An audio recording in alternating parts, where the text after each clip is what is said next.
ఎంతో ఆసక్తిగా ఎదురుచూస్తున్న చిత్రం అంజలి గీతాంజలి మళ్లీ వచ్చింది. మార్చి 22 నుండి ఏప్రిల్ 11కి విడుదల తేదీని రీషెడ్యూల్ చేసింది. ఈ చిత్రానికి సంబంధించిన టీజర్ లాంచ్ చేయబడింది.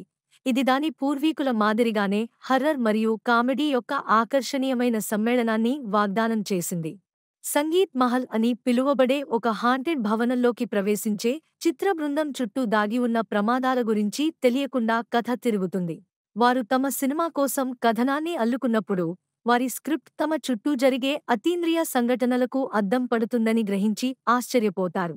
శివ తుర్లపాటి దర్శకత్వం వహించిన గీతాంజలి మళ్లీ వచ్చింది 2014 బ్లాక్బస్టర్ గీతాంజలికి సీక్వెల్గా పనిచేస్తుంది.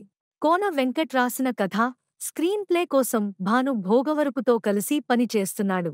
ఎంవీవీ సినిమా మరియు కోన ఫిల్మ్ కార్పొరేషన్ బ్యానర్లపై ఎంవీవీ సత్యనారాయణ మరియు జీవీ సంయుక్తంగా ఈ ప్రాజెక్ట్ను బ్యాంక్రోల్ చేశారు.